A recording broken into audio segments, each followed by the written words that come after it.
Hey, bienvenue dans ton Yann et Frank. C'est mondial. Il y a des manifs partout sur les campus universitaires. C'est un phénomène mondial.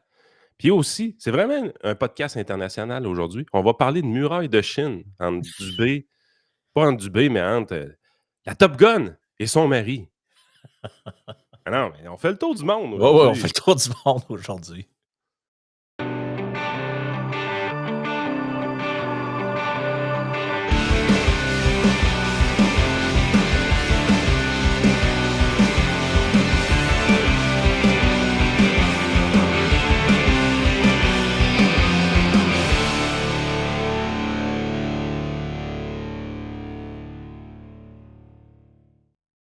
C'est drôle pareil, hein, parce que c'est arrivé à plusieurs reprises qu'on reçoive le commentaire qu'on est comment on dit ça? On est provincialiste ou régionaliste, je sais pas trop. Là. Tu sais, on parle de sujets locaux.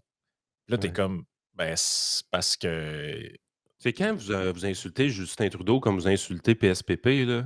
Hein? Ouais, Hein? ouais, C'est ouais, quand, ouais. là? Mais non. Ouais. On a juste à peu près 150 podcasts sur Trudeau. Là. Mais c'est drôle pareil parce que on parle de, comment je dirais ça? Nous autres, on parle de plein de sujets de politique américaine, puis pendant ce temps-là, il y a du monde qui nous accuse d'être provincialistes qui sont en train de se palmer sur Jean-Pierre Ferland. Tu sais, je sais pas, là, mais j'ai rien contre Ça, Jean-Pierre. c'est Là. le boomer Jean-Pierre, ça? Ouais, ben, mais le pire, c'est que je pensais que c'était juste échappé hier, mais Richard Martineau, il a écrit un article dans le Journal de Montréal qui s'appelle genre Vive les boomers ou peut-être tu peux, je vais te retrouver ça. Là.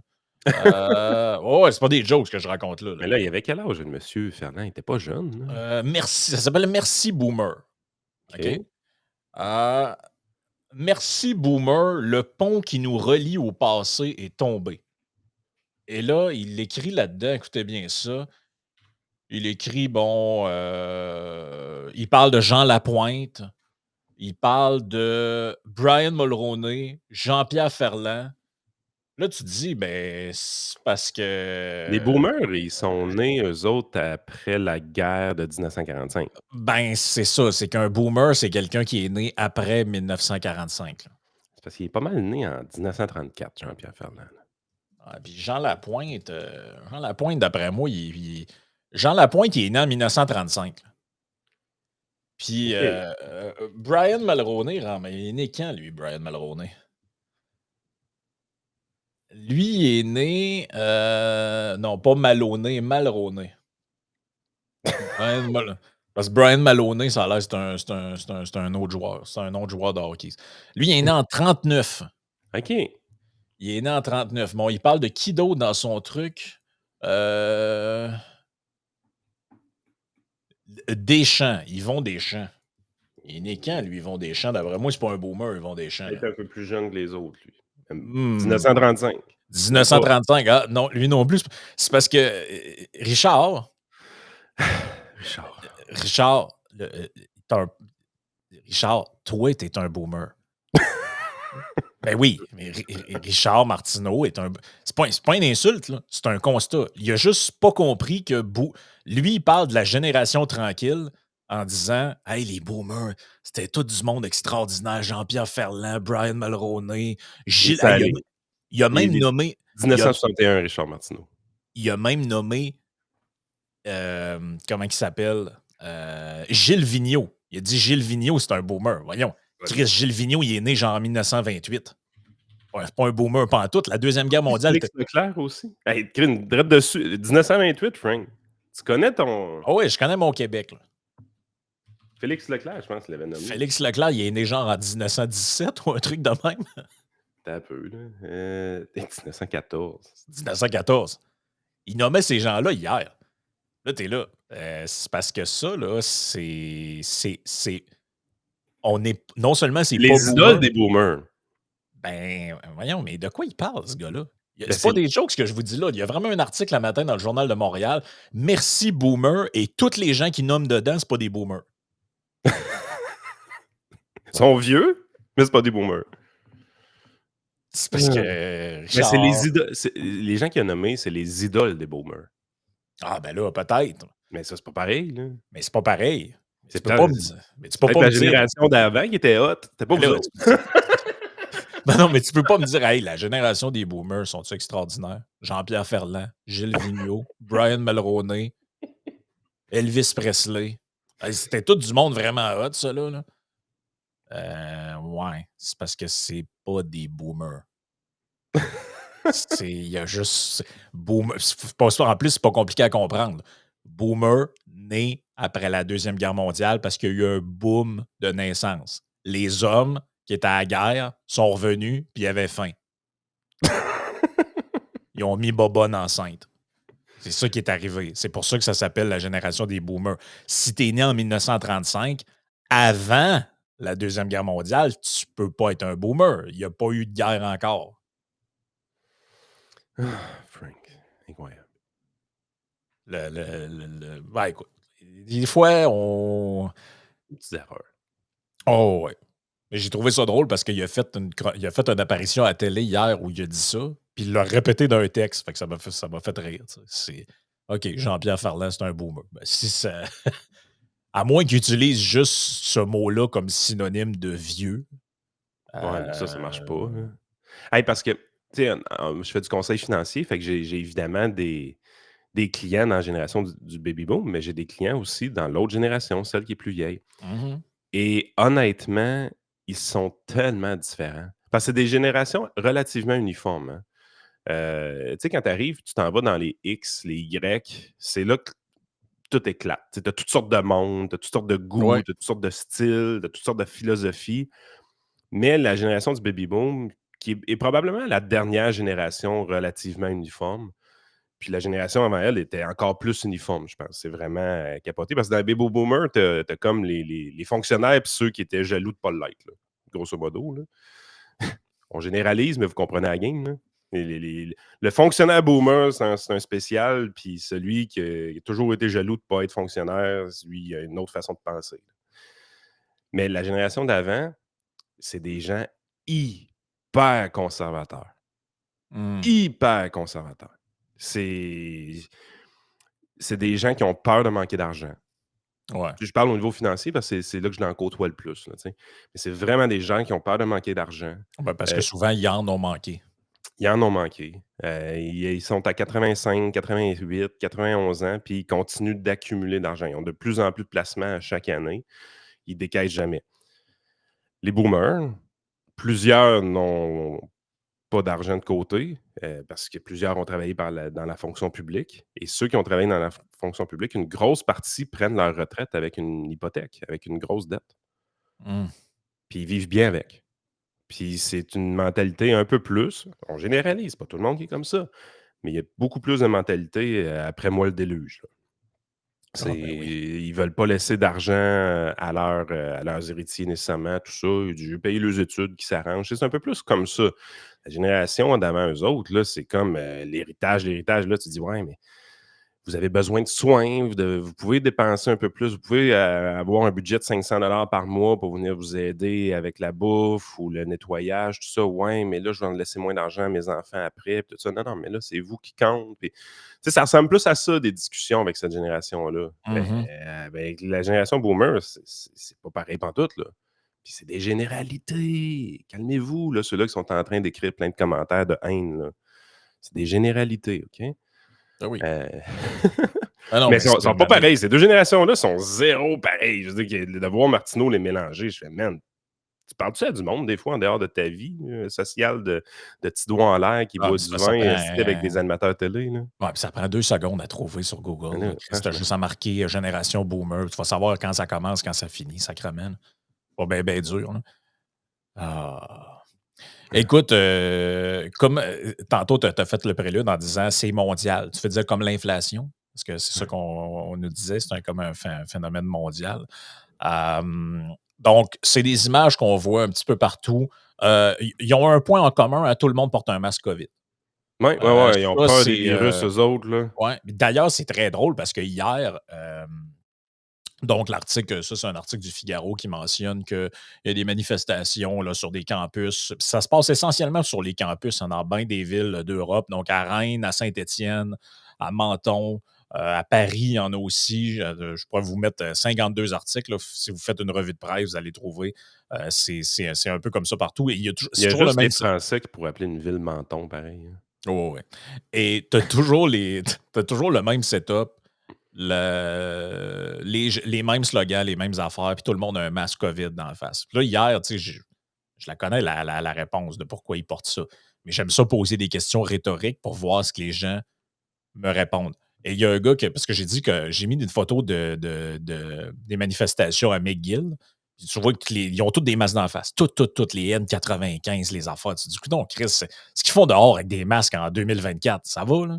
Vous sautez sur le crank. Puis il y a un gars qui me répond en dessous, c'est pour contourner la loi qui dit que tu n'as pas le droit de manifester avec un foulard ou je sais pas quoi. Ouais, on Là, l'a j'étais là. deviné. Ouais, mais j'étais comme OK, puis c'est quoi cette loi? La loi québécoise, elle s'applique en France, en Allemagne, puis aux États-Unis. Voyons, qu'est-ce que vous racontez là, vous autres? C'est juste que c'est une mouvance que tout le monde s'imite, puis qu'ils font ça parce qu'ils veulent pas se faire voir pour les opinions qu'ils mettent de l'avant. Parce que, tu sais, on parlait hier dans le podcast du petit autoritaire en nous, là. Le petit autoritaire. Ben oui. Puis, je sais pas toi, là, mais quand je vois ça, ces campus universitaires, puis je me dis qu'il y a plusieurs étudiants étrangers dans ces manifestations-là, là. C'est quoi qui te dit ton petit autoritaire en toi, toi? Ah, moi, mon petit autoritaire me dit tu décalisses, là.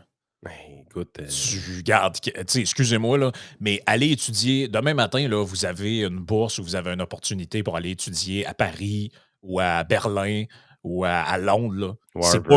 C'est pas un droit que vous avez. Ça, c'est un privilège. Il y a une université étrangère qui vous accueille. Vous venez faire vos études ici. Est-ce que vous venez pour étudier ou vous venez pour être un petit militant sur les campus puis en faire des barricades puis écœurer des étudiants juifs, là?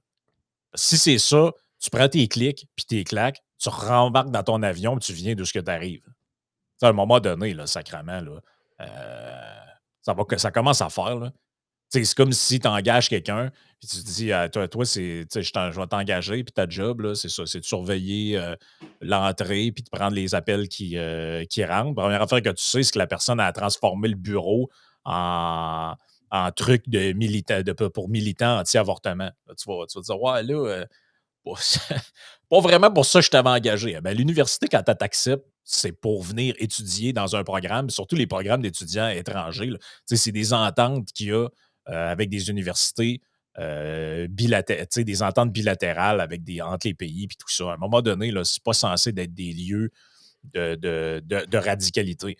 Et l'autre Puis, affaire en arrière de ça, vas-y. est-ce qu'on est en train de dire vraiment que tous ces militants-là connaissent exactement la cause qu'ils défendent? Il y en a sûrement 2-3 leaders qui ont motivé tout le monde à faire ces manifs-là, puis qu'eux, ils savent pourquoi. Mais il y en a une Christie de batch, là, que c'est des slackers, là. Ils sont à l'université parce que papa puis maman payent, puis papa puis maman vont payer tant et aussi longtemps qu'eux autres donnent l'impression qu'ils étudient quelque chose. Mais je veux dire, clairement, ils ont beaucoup de temps libre pour manifester comme ça, là. Oh, il y a beaucoup, beaucoup, beaucoup, beaucoup de Pas temps beaucoup de libre. monde en ingénierie là-dedans avec une session complète puis des cours, optionnels, là. Ouais. Il y a beaucoup de monde qui ont 2 ou 3 cours par semaine, là. Puis tu sais, c'est fou aujourd'hui comment des mouvances peuvent se répandre mondialement en très peu de temps parce que tout est interconnecté, tout est interrelié. C'est facile d'avoir des communications avec des gens qui sont en France, qui sont en Allemagne. Fait que tu sais, les trucs se passent de place en place, Ils ont puis 6 ça va très, très vite. Puis tu sais, il y a plusieurs années de ça, on entendait toujours la phrase, ouais, tu sais, la cancel culture, le wokisme, tout ça, c'est directement importé de certains campus universitaires, notamment en Californie, notamment à New York, notamment dans le coin de Boston. Puis ça vient de là, puis c'est en train de devenir chez nous, puis ça arrive en France, puis ça arrive au Québec, puis ça arrive au Canada anglais. Puis on suivait ça en se disant, ben c'est quoi en gros? Ouais, c'est du monde qui... Les drapeaux arc-en-ciel, puis la Ouais, des patente. Puis, futurs flippeux de boulettes, là. puis là, sauf que là, c'est vraiment la culture war, ce qu'on appelle la culture war aux États-Unis, là, la guerre des cultures là, qui se passe sur les campus. Là. C'est juste qu'ici, il n'y a pas vraiment de guerre parce qu'il n'y en a pas de conservateurs, ces campus. Là. En tout Ouais. cas, je ne sais pas ce qu'ils sont, là, mais on Il les y a a pas jamais d'affrontement. entendus. Il n'y a pas d'affrontement. Fait que ça laisse toute la place à ces gens-là. Là. Mais moi, ça fait des années que je suis des gars comme le gars de Campus Reform ou encore des Shapiro, tout ça, qui vont dans des campus aux États-Unis. Puis tu vois que c'est une zone de c'est une zone de guerre. Là, les gens sont montés les uns contre les autres, puis c'est capoté ben raide. Et il y a un texte qui a été publié dans la Gazette. OK, je vous présente le portrait parce que je pense que c'est intéressant de le lire. Ça a été écrit par une dame qui s'appelle Shiley Ruther, professeur au Department of Sociology and Anthropology à l'Université Concordia. On peut se douter que c'est pas vraiment une dame. D'après moi, elle ne doit pas voter Poilievre, cette madame-là. On va dire ça de même. Là. Je la connais pas, je sais pas ce qu'elle raconte bien, mais je regarde le profil, je regarde le département, je regarde l'université, je me dis, bon, ça doit être quelqu'un au maximum de centre.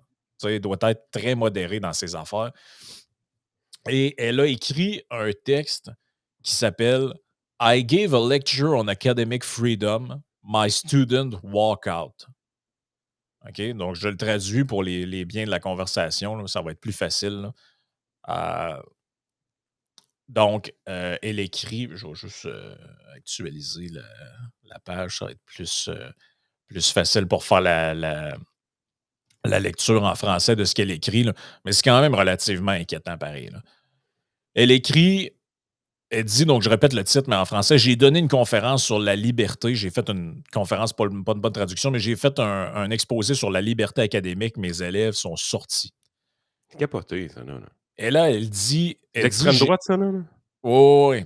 Elle a dit, j'ai récemment donné une conférence sur la liberté académique à mes étudiants en sociologie spécialisés pour clôturer leur symposium de recherche. La liberté académique protège les universitaires, permettant de pouvoir s'épanouir sans entrave, tout en respectant la neutralité institutionnelle et permet des points de vue divers et garantit que les universitaires peuvent exercer ce droit. Seuls les chercheurs individuels jouissent de la liberté académique et non les institutions. En cette période d'acrimonie extrême, au milieu des guerres culturelles et des tensions accrues sur les campus liés au conflit Israël-Hamas, la liberté académique est devenue vulnérable. À l'instar de l'Association canadienne des professeurs et des professeurs d'université, je crois aussi que les restrictions à la liberté académique motivées par des considérations politiques ne doivent jamais être tolérées. Ça fait un peu Pas mal le podcast d'hier. Hein. ça fait un peu le pont avec ce qu'on disait hier. Ça va au-delà de vaccin, pas vaccin, droite, gauche. Ça va au-delà de est-ce qu'un chercheur est libre de dire ce qu'il veut, puis de penser ce qu'il veut, puis de défendre les opinions qu'il veut dans le cadre de ses fonctions, ou est-ce qu'il doit craindre en permanence de se faire écœurer par des petits crises de militants? Tu as apporté une nuance hier qui est importante. Si, par exemple, Patrick Provost se fait mettre dehors parce qu'il exprime son opinion à l'extérieur de l'université, dans des médias ou peu importe, ça n'a pas lieu d'être. Si Patrick Provost, par contre, falsifie des résultats de recherche pour aller dans la direction de son militantisme, c'est une autre affaire. Ça, C'est c'est une ça. autre affaire.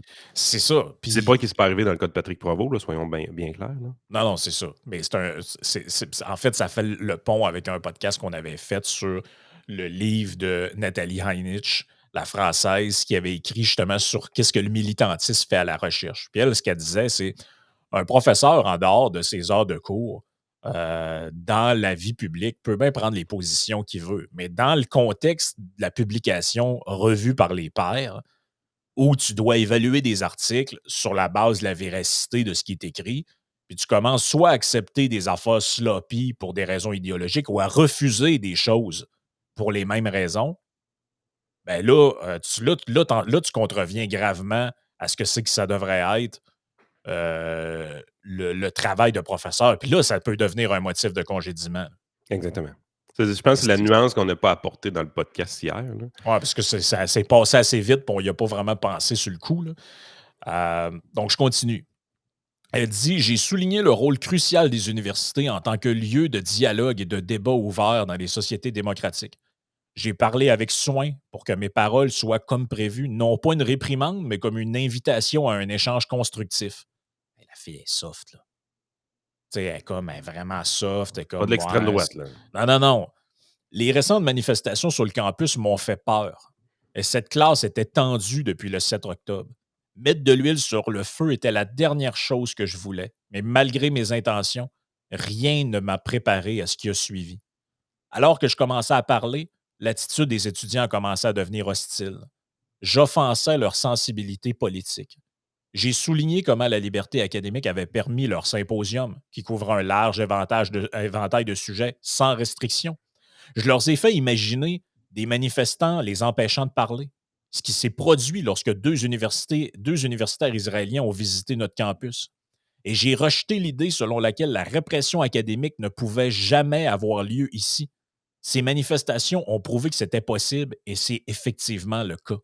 Bref, je risquais de devenir la cible du boycott, du désinvestissement et des sanctions. Donc, il y a un nouvel genre d'acronyme. Là. Après EDI, eux autres, dans le langage, ils appellent ça BDS. Donc, boycott, désinvestissement et sanctions. Mais ça, c'est la même affaire que les chaussures, v'là vraiment plusieurs années avec Amir Kadir puis Montréal, tout ça. C'est le même genre d'affaire. On est C'est encore à la même on est place. revenu là, là. On est revenu là. Le BDS implique, entre autres choses, un boycott universitaire contre Israël, une restriction claire de la liberté académique en empêchant les échanges universitaires. Le mouvement cible également les non-israéliens ouvertement opposés au BDS et fait même taire les universitaires palestiniens ou israéliens. J'ai contesté l'affirmation selon laquelle le BDS cible uniquement les institutions, car ce sont clairement les universitaires individuels qui en sont les destinataires. J'ai également rappelé aux étudiants que nous, sociologues, savons mieux que quiconque, comme l'a dit l'auteur Carrie Nelson, que les institutions ne sont pas composées de bâtiments vides, mais sont plutôt des entreprises vivantes composées des personnes qui y travaillent. C'est vrai. J'ai soutenu que la réponse au discours avec lequel on est en désaccord n'est pas la censure ou l'annulation, mais le dialogue, le discours. Le dialogue est la façon dont vous changez les cœurs et les esprits, ai-je dit. Lorsque certains sont la cible d'un boycott universitaire, la liberté d'expression de chacun n'est finalement pas garantie. Mes étudiants n'en avaient rien à faire et sont sortis en colère. Un collègue a plaisanté. C'est des Vous avez gamins, un, collè- des enfants rois, là. un collègue a plaisanté. Vous avez parlé du boycott universitaire et maintenant vous êtes boycotté. Il semble que nous ayons réussi à enseigner l'esprit critique à ces étudiants, comme en témoigne leur présentation, mais nous n'avons pas réussi à leur apprendre à penser avec nuance et complexité sans adopter des schémas binaires rigides où tout est noir ou blanc, mais jamais, jamais gris.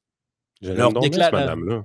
Ouais, c'est très solide, là, pour vrai. Puis c'est dans une section perdue de la Gazette que personne lit au Québec. Là. Mais pour vrai, c'est un bijou, là, sa déclaration. Leur déclaration silencieuse et colérique, vous êtes soit avec nous, soit contre nous, m'a paru hypocrite et profondément triste. Cette génération d'étudiants méprise la pensée au profit de l'intersectionnalité. Pourtant, ils étaient là, faisant exactement ce qu'ils détestent. Ils ne pouvaient pas imaginer tenir plusieurs positions simultanément, comme on peut être contre cette guerre avec compassion pour les Palestiniens et pour les otages israéliens et autres victimes du 7 octobre, avec des chambres d'écho aux extrémités à droite ou à gauche. Trop d'étudiants sont extrêmement intolérants à l'idée d'entendre des points de vue différents des leurs. Avec une politique aussi divisée, cela est prévisible, mais nous, les universitaires, devons apprendre aux étudiants à être meilleurs. En mettant fin au boycott universitaire qui portent fondamentalement atteinte à la liberté académique et sont inconciliables avec la mission de l'université. Je voulais que mes étudiants comprennent que nous ne devons pas faire taire les chercheurs avec lesquels nous ne sommes pas d'accord. Et j'achève, il reste quelques lignes. Même ceux dont les recherches nous mettent mal à l'aise. Refuser à un seul universitaire sa liberté académique représente en fin de compte un déni pour tous les universitaires, une menace pour la démocratie, et nous ne pouvons pas tolérer cela. Sans liberté académique, la polarisation que nous observons sur les campus et au-delà se poursuivra à un rythme soutenu. Shailey Reuter, professeure de sociologie, conseillère spécialisée et vice-présidente de l'Association des professeurs de l'Université de Concordia. C'est très bon. C'est Mais très là, bon. à un moment donné, il va falloir qu'il y en ait d'autres qui sortent. Là. Puis il va falloir qu'il y en ait en français aussi. Ça aussi, c'est l'autre affaire. Là. Parce que là, Oui. pour l'instant, là, c'est qui on a entendu pour l'instant dénoncer ça, là? Dans les universitaires québécois. Restons juste là-dedans. Francophone, là. Cette dame-là, Gad Saad, ben là, Patrick Provost, of course, mais là, Patrick Provost, lui, Il n'est plus là. ben ouais, puis je veux pas y faire de je veux pas y faire de procès d'intention, mais est-ce qu'il sort avec ce genre de discours-là s'il n'est pas lui-même Non. visé par ça? Tu sais, Non, il c'était est pas son ciblé. combat avant, puis là, je pense que Là, ça l'est. je pense qu'il se rend compte de ça parce qu'il en est individuellement victime. Mais tu sais, elle, ce qu'elle dit, c'est ben, tous les professeurs sont au courant de ça, là. Tout le monde voit bien que l'université est rendue un lieu. C'est pas drôle, là. Les universités sont rendues des lieux de radicalisation, là. Puis, Hey, c'est pas regardez à quoi ça normal, là. ressemble. C'est ouais, là. McGill. L'Université McGill annonce le démantèlement du camp pro-palestinien. Chris, Regardez de on quoi dirait ça un a l'air. camp. On dirait un camp de migrants, sacrément. C'est quoi cette affaire-là? C'est une université, ça, là.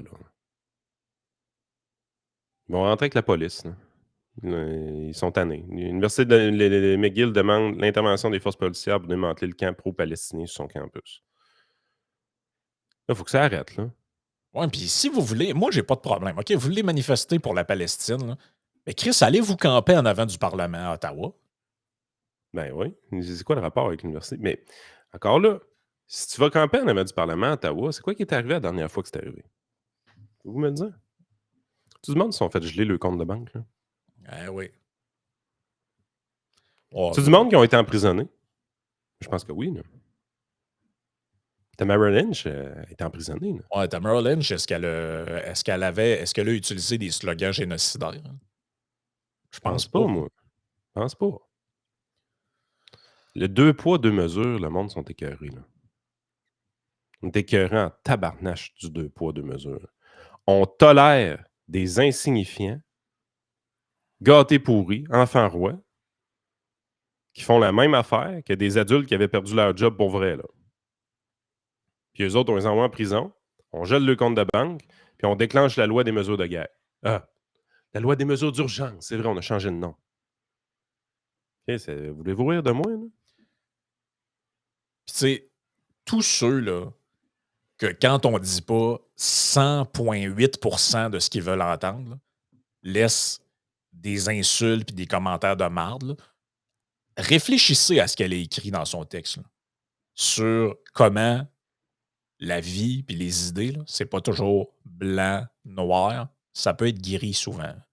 Puis de temps en temps, puis à entendre des opinions contraires aux nôtres, là, c'est normal. Ça fait pas mal. Ça finit même par faire du bien. À un moment donné, là, ça fait du bien d'entendre des propos inverses. C'est pour ça qu'on a invité Frédéric Bérard dans le podcast. C'est pour ça qu'on a invité Mathieu Bock-Côté. C'est pour ça qu'on a invité Gad Saad. C'est pour ça qu'on a reçu Philippe Couillard en entrevue. C'est qu'à un moment donné, si on reste tout le temps dans une espèce de cochon fermé, là, où tout le monde dit les mêmes affaires, tout le monde pense la même affaire, puis les autres, c'est des mécréants, mais ça finit comme ce qu'on voit sur les campus, là.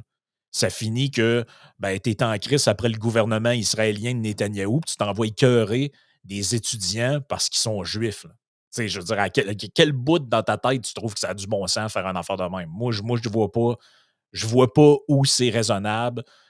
En plus, ce sont des gens, souvent de gauche, qui nous ont pété les oreilles pendant des années avec la fameuse phrase pas d'amalgame. Ah, faut pas faire d'amalgame. Ah non, non, il y a un gars qui s'est fait sauter quelque part, on a retrouvé un Coran, tout ça. Faut pas faire d'amalgame, ça n'a pas de lien. Tout ça n'a pas de lien. Chaque personne est différente. OK, parfait. Comment ça se fait que cette logique-là, elle vaut juste pour vous autres, puis pas pour les autres? À un moment donné, il faut y réfléchir à ça, là. Est-ce qu'on est rendu, Frank? Mettons qu'on cherche plus loin, là. Est-ce qu'on est rendu une société tellement riche qu'on entretient beaucoup trop de monde? Tu sais, je veux dire, les petits manifestants masqués, là. Y a-tu un papa et une maman en arrière de ça qui financent des études qui serviront à rien, là? Qui l'obligent pas à aller travailler d'un couche-tard ou d'un dépanneur ou dans un McDo parce que monsieur est aux études puis on veut pas nuire à ses études? Ou madame est aux études puis on veut pas nuire à ses études? On est rendu riche comme société, là. beaucoup de jeunes qui sont entretenus par leurs parents, là. Nourris, logés, Ben, divertis. si tu es à l'université, puis tu as le temps et l'énergie d'être un militant professionnel qui est couché dans une tente en avant de l'université Tu serais plus et utile ailleurs, là. ben, peut-être que c'est parce que ton programme il est pas assez exigeant. Peut-être c'est parce qu'on te charge pas assez cher. Puis en même temps, tu sais, on charge cher aux États-Unis, dans les universités. Fait que c'est pas une question d'argent ou en fait, les Ben, tu sais, Américains sont tellement riches que c'est pas grave qu'ils chargent cher. Tu sais, les gens qui vont à Harvard, là, hey, c'est quoi, 45 000 aller là, je sais pas, dans ces zones-là? ouais, c'est cher. C'est cher, là. C'est vraiment cher. Mais si papa est multimillionnaire, who cares? Ah oui, who cares? Ça, c'est vrai, effectivement. Mais c'est sûr que faut pas se leurrer. Il y a pas juste des étudiants qui sont là, là. Tu sais, on parlait beaucoup de ça, mais il y a beaucoup de professionnels de la militance, là, qui sont là. Tu Le penses qu'il même y a des gens qui travaillent pour des syndicats, qui travaillent pour des OBNL, financés par le gouvernement, qui se ramassent là puis qui sont pas sur le campus? Tu penses si on ben demande la carte étudiante à tout le monde, il y en a la moitié qui ne l'ont pas? ben, regarde qui était là hier, là, sur le campus à McGill. Campement McGill contre le génocide en Palestine, jour 2, sur la page de Révolution communiste. Mmh. Abat les impérialistes, construisons le Parti communiste révolutionnaire pour la révolution communiste mondiale. Intifada jusqu'à la victoire. Ça va, là? Pourquoi Donc les lui, communistes de salon pèsent tous 140 livres? donc là, lui était sur les lieux là, à McGill, puis c'est la journée d'occupation, puis Jour lui, 2 des campements à McGill. Comme vous pouvez voir, l'énergie est bonne malgré la pluie. Je pense qu'on peut dire, enfin, le mouvement d'occupation des campus est arrivé au Canada et il faut que ça se propage dans tous les campus, dans toutes les villes, partout au pays, puis partout dans le monde en fait. Parce que qui est responsable pour le génocide des Palestiniens? Mais c'est l'impérialisme mondial. Ce système pour qui le profit, pour qui les intérêts géostratégiques, c'est plus important que les vies humaines, les grands impérialistes américains, canadiens, etc. C'est eux qui ont du sang sur les mains. Il faut organiser une révolution mondiale contre l'impérialisme et contre le capitalisme. Si vous êtes d'accord avec ça, venez avec nous dans les campements, mais venez aussi vous organiser avec les communistes. Le congrès de fondation du Parti communiste révolutionnaire, c'est le 18 mai prochain, ici à Montréal. Si ça vous intéresse, soyez... fait que, tu sais, le gars, il va recruter. Là. Ah oui. Lui, il cherche des révoltés. Là. Puis ils ont mixé. Là, tu sais, Je cherche peut-être une tente pour coucher avec quelqu'un aussi. Oui. Mais tu sais, comment je dirais ça? Et lui, en plus, eux autres sont géniaux. Là, ils ont remplacé ils ont mis une étoile. Eux autres, ils ont fait la fusion. Là, tu sais, ça va être un genre de communisme musulman, en gros. Là. On va faire l'intifada mondiale. Là. Ça va être beau. Là. Mais ça, c'est pas des conspis, ça? C'est parce que l'impérialisme mondial, il y a quelqu'un qui est une marionnette en arrière de ça qui dirige tout. Oui, On le oui, sent sur les mains, oui, là, puis le le- complot juif, là. ouais, puis Justin Trudeau, c'est de sa faute. Hein. C'est pas ils sont où les grandes personnes qui dénonçaient le grand conspirationnisme au juste? Parce que c'en est que ça, là. C'est une grande Ouais, conspiration, là, le capitalisme, le corporatisme, l'impérialisme ouais, mondial. l'UNESCO va-tu faire une étude sur ce monde-là? C'est qui l'empereur? Hein? L'UNESCO va-tu faire une étude sur ce monde-là? Puis Je sais le pas. gars, là, les décrypteurs de Radio-Canada, là, Ouais. avec la gang à Niquette et autres, là, vont-tu Ouais, faire les un. présentement, Ils vont- les conspirationnistes, ils votent beaucoup pour Québec solidaire, là. ben Faut là, je sais savoir ce pas, là. texte-là ou Tu sais, le gars est le gars est d'une occupation sur un truc universitaire, mais t'es en train de dire que Justin Trudeau puis Biden ou je sais plus qui sont des marionnette? impérialistes génocidaires, marionnettes. Excusez là, mais C'est qui l'empereur? On vit sous un ordre d'impérialisme mondial. C'est qui l'empereur? Il est où le Jules César là-dedans, là? c'est quoi la différence fondamentalement entre le gars durant le convoi qui disait que Justin Trudeau c'est un dictateur écrit sur son char, puis ce monde-là? Je sais pas. C'est le même monde. Des pensées C'est- différentes, mais c'est le même monde. mais ça revient à ce que la professeure écrit dans son texte. C'est c'est le fléau de la culture war qu'on se fait embarquer dedans contre notre gré. Parce que puis là, t'es soit avec nous ou t'es contre nous. Là. C'est binaire. C'est binaire en crise. Là. Puis hier, c'est drôle parce que La seule différence, c'est que les médias ont une sensibilité romantique envers eux. absolument. Les Oui, parce médias, que tu parles à un Patrick Lagacé, là, qui est dans quoi, quarantaine, Patrick, puis là, il regarde ça, il dit: «Ah, c'est une belle jeunesse. C'est une belle oui, jeunesse». parce que ils sont nostalgiques de l'époque où ils étaient, ces gens-là. Tu sais, on Mmh. parlait hier là, du remake de 95. Là.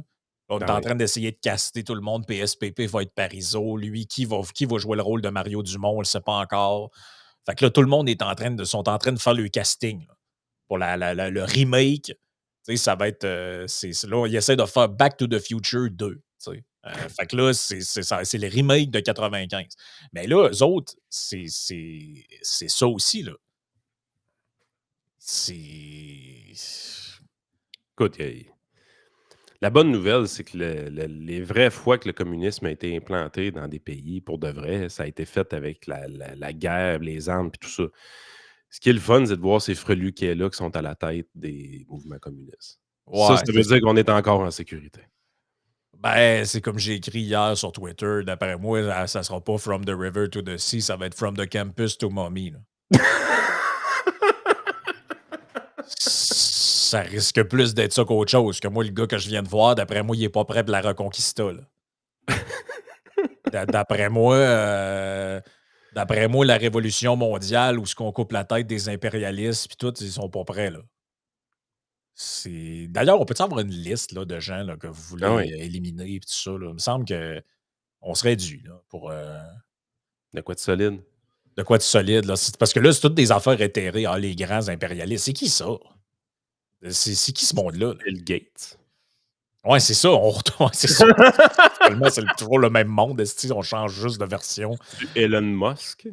Mais tu sais, est-ce que je suis surpris d'apprendre que des communistes s'entendent bien avec des islamistes autoritaires? Tu sais, c'est entre autoritaires, on s'entend très bien finalement. Là. Fait que, bon, c'est ça. Écoutez, sur la partie Patreon, on a encore des audios à vous faire entendre, quelques trucs. On a aussi, ben c'est ça, le grand Christian Dubé a annoncé sa cuvée Top Gun. Donc, il a mis ça sur son compte Twitter. Fait que Et là, on n'en a même pas parlé. son sirop Top Gun. Et on a eu ça aussi, le vrai nom de la Madame Top Gun. Là, Construction, elle, chez eux. Elle est en train de construire la muraille de Chine. ouais, ben, dans son lit, le lit est rendu séparé en deux. Puis elle est d'un bord, puis il y a un mur de briques, puis son mari est de l'autre bord. Parce que là, il y a comme des petits. Mais là, ça fait capoter plein de monde. Écoute, il y a un syndicaliste de Radio-Canada qui dit que ça va être quasiment le démantèlement du système de santé. Puis, Yes! Yes, sir! au moins, ces gens-là pouvaient avoir raison. C'est ça la Ouais, s'ils pouvaient avoir raison.